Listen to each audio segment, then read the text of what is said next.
ஒரே பேட்டியில 2 designs. Udayam pixel double style dhotis with matching shirt. சன்லேண்ட்ல சமைச்சா சக்தி தானா வரும். சோனி அல்ட்ரா 10 ஸ்பீக்கர் இப்போது உங்கள் சத்யாவில். இப்போவே புக் பண்ணி 6000 ரூபாய் கேஷ்பேக் பெறுங்க. தமிழ்த்தாய் வாழ்த்து தமிழர் என்ற உணர்வோடு பாடக்கூடிய நம்முடைய கலாச்சாரத்தினுடைய பிரதிபலிப்பு. நிறைவா தேசிய கீதம். தேசிய கீதம் என்பது பக்தியில தேசத்தினுடைய இந்திய தேசத்தினுடைய பெருமையை சொல்லக்கூடிய அதனுடைய பிரதிபலிப்பு. இந்த ரெண்டையும் பிரதிபலிக்குது சட்டமன்றம். அதுல இப்ப ஒரு மாறுதல் கேக்குறாங்க. அதிமுக கொண்டு வந்த அந்த மரபுல இதுல ஒரு திமுக ஸ்ட்ராங்கா நிக்குது. இல்ல நீங்க திமுக அந்த மரபை காப்பாத்தணும்னு மரபுகளும் சட்டங்களும் எல்லாம் சீர்திருத்தங்களாக்கப்பட்டிருக்கு. நாங்க திமுக கொண்டு வர்ற நடவடிக்கைகளுக்கு பூரா நாங்க ஸ்ட்ராங்கா ஆதரவு கொடுக்கணுங்கிறது சட்டம் கிடையாது. அதிமுக அந்த மரபை அதிமுக கொண்டு வந்த மரபை காப்பாத்துறதுக்கு திமுக நிக்குது. தேசிய கீதத்தை ஒரு மாநிலத்துடைய ஆளுநர் ஒரு கருத்தை சொன்னார்னா அதை உடனடியாக மறுப்பதை விட அதுக்கு விலகி சொல்லியிருக்கலாம்ல. ஒரு இடர்பாடு வருதுன்னு சொன்னா அதை கோர்ட்டுக்கு கொண்டு போயிட வேண்டியதா, நீதியரசனுடைய முடிவு கிட்ட வேண்டியதானே. சட்டமன்றத்தில் நடக்கிற மரபு அந்த நடவடிக்கை எல்லாம் சபாநாயகருக்கு உட்பட்டதுல. நாட்டுக்கு தாடி மாதிரி நாட்டுக்கு ஆளுநருக்கு தேவையான இல்லை. அந்த காலத்துல ஒரு படம் என்ன, ஆனா ஆளுநர் இல்லாம போயிட்டாரா? எந்த சட்டம் எட்டினாலும் கடைசியில் ஒப்புதலுக்கு ஆளுநர் தானே போக வேண்டியிருக்கு. அதுக்கு கொஞ்சம் கேட்கற மாதிரி பாடிட்டு வேண்டியது. அது அப்புறம் நாளைக்கு நீங்க கேட்பீங்கல்ல, நாங்க இது வரைக்கும் தமிழ் தாய் தேசிய கீதை ஏன் பாடினீங்கன்னு சொல்லி அதிமுக நிச்சயம் கேட்க. தொடர்ந்து அந்த பதாகையோட நெஞ்சில தாங்கிட்டு போறோம். யார் அந்த சார் அவங்க இவங்க தான் அந்த சார்னு எல்லாம் திருப்பி அவங்க பதிலுக்கு போராடுறாங்க. இது சார் யார் அந்த சார்னு சொன்னால் நீங்க செல்போன்ல பல தொடர்புகள் வைத்து படிக்கலாம் செய்யலாம். இதை கேட்டால் மத்திய அரசு பார்க்கலாம்னு சொல்றாங்க. இதுல யார் சம்பந்தப்பட்டிருந்தாலும் அவங்க நடவடிக்கை பாயும் என்று முதலமைச்சர் சொல்லியிருந்தாருன்னா அங்க கேளுங்க. எப்ப சொன்னாரு? கடைசியா சொன்னாரு. அதுக்கப்புறம் பேச்சு வச்சிருந்தோம்ல. இல்ல கடைசியா சொன்னாரு. பிரச்சனை முத்துறதுக்கு அப்புறம் பிரச்சனையை பத்தி யாரும் பேசுவாங்க. நீங்க பிரச்சனைக்கு அப்புறம் தான் பதிலே சொல்றாரு சிஎம். நீங்க பிரச்சனை பண்ணனாலதான் சட்டமன்றத்தில் பதிலே சொல்றாரு. இது மக்கள் மத்தியிலே பேசப்படுகின்றதை எதிர்கட்சி பேசாமல் இருக்கிறதே அப்படின்னு சொல்லியிருப்பாரு. அதற்காக நாங்கள் போராடணும்ல. சட்டமன்ற கூட்டத்தொடர் சமீபத்தில் நடந்துச்சு. பல சர்ச்சைகள் அந்த கூட்டத்தொடர் துவக்கத்திலிருந்து ஆளுநர் உள்ள போயிட்டு ஒரு சில நிமிடங்கள்ல திருப்பி வெளியே வந்ததை தொடங்கி பல சர்ச்சைகள் ஏற்பட்டுருந்துச்சு.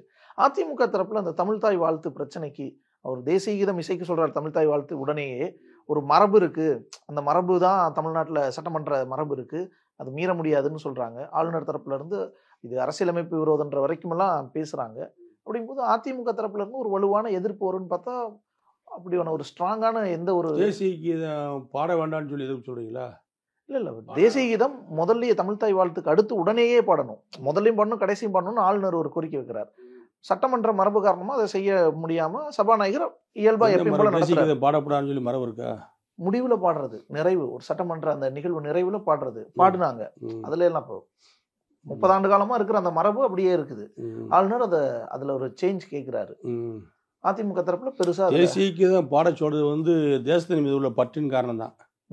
ஆகவே ஆளுநர் எடுத்துக்கிற நடவடிக்கை எல்லாம் தப்புன்னு சொல்லி எப்படி அதிமுக வாய் திறந்து சொல்ல நினைக்கிறீங்க? ஆனா சார் அதிமுக கொண்டு வந்த ஒரு மரபு அது. நீங்க இருக்கட்டும் சார், முதலமைச்சரா இருக்கு, மரபுகளும் சட்டங்களும் எல்லாம் சீர்திருத்தங்களாக்கப்பட்டிருக்கு. Yes sir, S. சில சூழ்நிலைக்கு தக்கபடி மக்கள் விருப்பத்துக்கு ஏற்றபடி ஒரு காலத்துல ராணுவ வீரர்களுக்கு போறதுன்னா அது பெரிய இதாக நினைக்க மாட்டாங்க. இப்ப ராணுவ வீரர்களுக்கு போறதுக்கு இளைஞர்கள் மத்தியில ஒரு மிகப்பெரிய தாக்கம் இருக்கு. நம்மளும் இந்த தேசத்துக்காக உழைக்க வேண்டும், நம்மளும் தேசத்துக்காக பாடுபட்டவங்கிற பெயர் வர வேண்டும். அப்படி தேசத்தினுடைய பற்று இப்ப அதிகமா இளைஞர்கள் மத்தியில் அதனால கால சூழ்நிலைக்கு ஏற்பட இப்போ தேசிய கொடி முன்னாடி கோட்டையில தான் பறக்கும். இப்ப ரயில்வே ஸ்டேஷன்ல பறக்குது, ஏர்போர்ட்ல பறக்குது, மிகப்பெரிய கட்டடங்கள்ல பறக்குது தேசிய கொடி. அப்ப முன்னாடி பறந்துச்சா? 75 வருஷம் சுதந்திரமாகி இப்போ 1 வருஷமா 2 வருஷமா தானே பறக்குது. இப்போ 2 வருஷமா, இப்போனா ஒரு 7 வருஷம் பறக்குது, 7-8 வருஷமா பறக்குது. இப்போ அதிகமாகிட்டே இருக்கு. இடங்களில் ஒவ்வொரு இடமா கூட்டிகிட்டே போயிட்டு பெரிய பெரிய மத்திய அரசு நிறுவனங்கள், மாநில அரசு நிறுவனங்கள் பூரா பறக்குது தேசிய கொடி. அப்போ அப்போ சட்டங்கள் மாறலையா? Correct sir, correct. அப்போ இந்தியாவுடைய ஒற்றுமைக்காக, இந்தியாவுடைய சுதந்திர உணர்வுக்காக, இந்தியாவுடைய நலனுக்காக சட்டங்கள் திருத்தப்படலாம். சோ ஜெயலலிதா நடவடிக்கை மரபுகளும் மாற்றப்படலாம். அதனால தப்பு கிடையாது. தமிழ்தாய் வாழ்த்து தேசிய கீதம் துவக்கத்திலையும் நிறைவுலையும் பாடப்பட்டு இருந்த நிலைமையில தமிழ்தாய் வாழ்த்து துவக்கத்துல பாட வைக்க ஜெயலலிதா அரசு முயற்சி செஞ்சு 1991 முதல் அதிமுக அமைச்சரவை பொறுப்பேற்று வந்த பிறகு அது நடைமுறையில் இருக்கு. ஒரு மரபு மாறி தமிழ் தாய் வாழ்த்து துவக்கத்திலையும் ஜனகணமன தேசிய கீதம் கடைசியாகும் அந்த நிகழ்வின் நிறைவுலையும் பாடுற அந்த மரபை மாத்திக்கலாம், பிரச்சனை இல்லை. அதிமுகக்கு எந்த அதுல சிக்கலும் இல்லை. இல்லை சார், என்னுடைய கருத்தா சொல்றேன். தமிழ் தாய் வாழ்த்து அது என்பது வந்து நாம் தமிழர் என்ற உணர்வோடு பாடக்கூடிய நம்முடைய கலாச்சாரத்தினுடைய பிரதிபலிப்பு. நிறைவா தேசிய கீதம், தேசிய கீதம் என்பது பக்தியில தேசத்தினுடைய பிள்ளை, இந்திய தேசத்தினுடைய பெருமையை சொல்லக்கூடிய அதனுடைய பிரதிபலிப்பு. இந்த ரெண்டையும் பிரதிபலிக்குது சட்டமன்றம். அதுல இப்ப ஒரு மாறுதல் கேக்குறாங்க. அதிமுக கொண்டு வந்த அந்த மரபுல இதுல ஒரு திமுக ஸ்ட்ராங்கா நிக்குது. இல்ல நீங்க திமுக மரபை காப்பாத்தணும்னு அதிமுக ஸ்ட்ராங்கா நிக்கலையேன்னு கேட்டா நம்ம நாங்க திமுக கொண்டு வர்ற நடவடிக்கைகளுக்கு பூரா நாங்க ஸ்ட்ராங்கா ஆதரவு கொடுக்கணுங்கிறது சட்டம் கிடையாது. அதிமுகவுடைய அந்த மரபை, அதிமுக கொண்டு வந்த மரபை காப்பாத்துறதுக்கு திமுக நிக்குது சார். திமுக ஏன்னா நாங்க பின்னு தான் சொல்லுவோம் சார். உங்க ஏவதான் அவங்க சொல்றாங்க இப்ப. அதெல்லாம் கிடையாது. இன்றைய அரசியல் சூழ்நிலைக்கு அவங்க ஏன்னா நாங்க பி தான், அவங்க பின்னா நாங்க ஏன்போம். Right sir. அவங்க வந்து அதைத்தான் எங்கள் கட்சி தொண்டர்கள் விரும்புவாங்க. திமுக எடுக்கிற முடிவுகளுக்கு பூரா வந்து நாங்க ஆதரவு கொடுத்தோம்னா அதை வந்து அதிமுக தொண்டர் எப்படி எடுத்துக்கிறோம் சார்? அதிமுகவோட மரபு தானே அது. நீங்க கிளைம் பண்ணல அது எங்க மரபு, நாங்க கொண்டு வந்ததுன்னு. இல்ல அதெல்லாம் வந்து இப்போ வந்து திமுக அதை வந்து வச்சு தமிழுக்காக தமிழர்களுக்காக நாங்க குரல் கொடுக்குற மாதிரி காட்ட பாக்குறாங்க.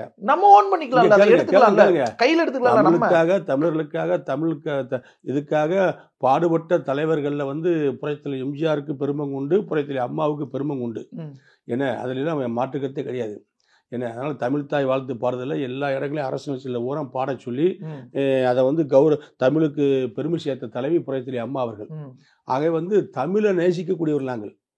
ஏன்னா மொழியால் தமிழ், ஏன்னா அதுல எந்த பாகுபாடும் கிடையாது. தமிழ் என்று சொல்வதில் பெருமைப்படுகிறோம், அதுல எந்த இதுவும் கிடையாது.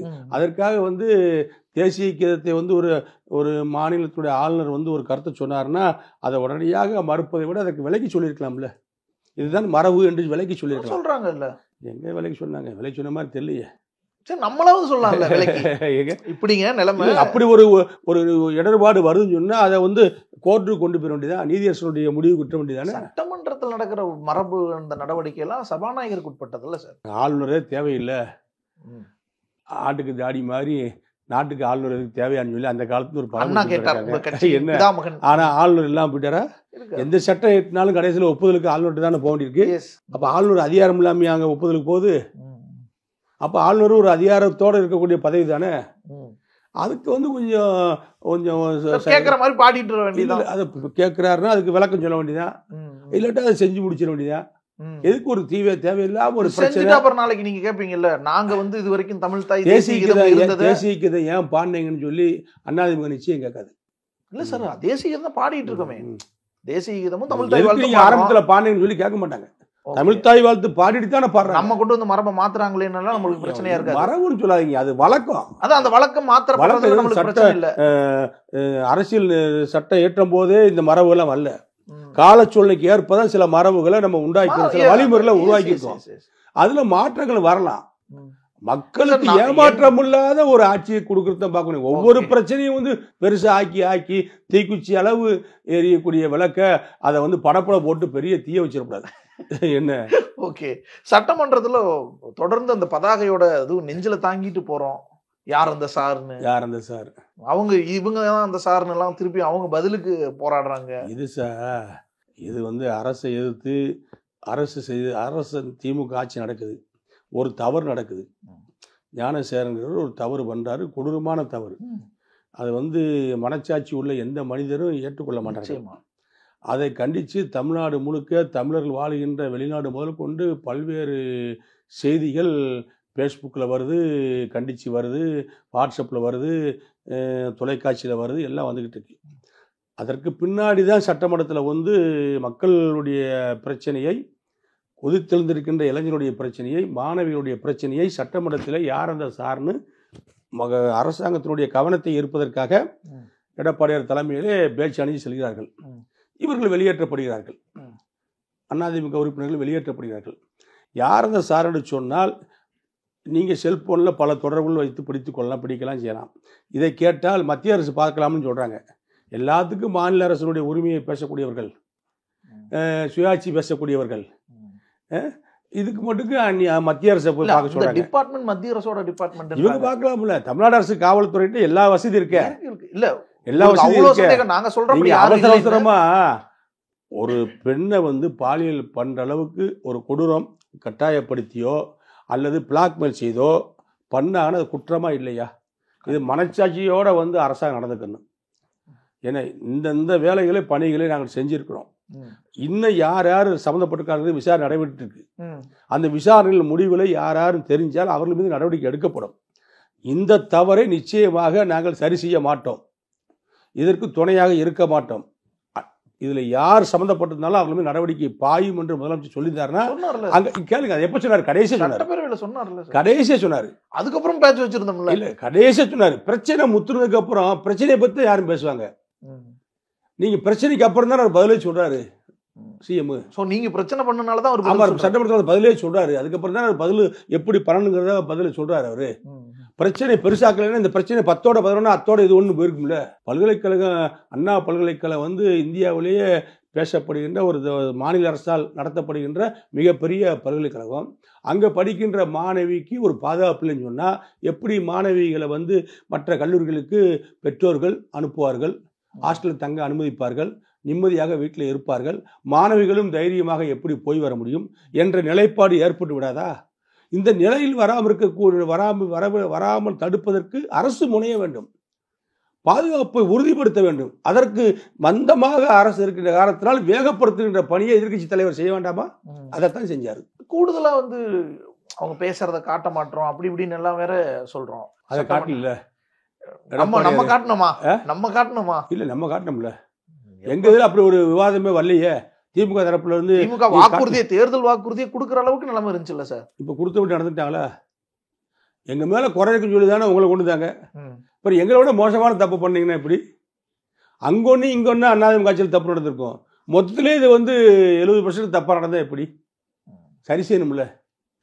முதலமைச்சருடைய கட்டுப்பாட்டில் காவல்துறை இருக்குது. ஸ்காட்லாந்துக்கு இணையான காவல்துறை. கடலுக்கு அடியில் போய் பதுங்கியிருந்தாலும் கண்டுபிடிக்கக்கூடிய திறமை உள்ளது காவல்துறை. அதில் எந்த மாற்று கருத்தும் கிடையாது. அவர்கள் இன்னைக்கு விட்டால் சும்மா இருப்பானுச்சிங்களா? தொடுத்து போயிடுவாங்க, நூல் மாதிரி பிடிச்சி போயிடுவாங்க. அப்போ அதை கட்டுப்படுத்தாமல் அவர்கள் சுதந்திரமாக இது போன்ற நடவடிக்கைகளில் இது போன்ற குற்றவாளிகளை பிடிப்பதிலே அதில் வந்து பாரபட்சம் இல்லாமல் நடவடிக்கை எடுக்க வேண்டும் சொல்லி தான் பொதுச்செயலாளர் எடப்பாடி அறிக்கை விடுகிறார், போராட்டம் நடத்துகிறார். நாங்கள் மாவட்டம் முழுக்க தமிழ்நாடு முழுக்க மாவட்ட தலைநகரில் போராட்டம் நடத்தி கைது செய்யப்பட்டு மாலையில் விடுவிக்கப்பட்டோம். இது எதுக்கு? மக்களிடத்தில் ஒரு விழிப்புணர்வு ஏற்படுத்துவதற்காகத்தான், ஓட்டுக்காக கிடையாது. இது மக்கள் மத்தியிலே பேசப்படுகின்றதை எதிர்க்கட்சி பேசாமல் இருக்கிறதே அப்படின்னு சொல்லிடக்கூடாதுல்ல. அதற்காக நாங்கள் போராடணும்ல. அப்போதான் நடவடிக்கை அரசாங்கம் எடுக்கும். அப்போதான் மற்ற மாணவிகளுக்கு பாதுகாப்பு கிடைக்கும், பாதிக்கப்பட்ட மாணவிக்கு நியாயம் கிடைக்கும். இதற்காகத்தான் அதிமுக இந்த பிரச்சனையை கையில் எடுத்து பொதுச்செயலாளர் எடப்பாடியுடைய உத்தரவு கிழங்கு அங்கே சட்டமன்றத்திலையும் போராட்டம், வெளியிலையும் போராட்டம். ஒரே பெட்டியில 2 designs. Udayam pixel double style dhotis with matching shirt. சன்லேண்ட்ல சமைச்சா சக்தி தானா வரும். சோனி அல்ட்ராவா 10 ஸ்பீக்கர் இப்போது உங்கள் சத்யாவில். இப்போவே புக் பண்ணி 6000 ரூபாய் கேஷ்பேக் பெறுங்க.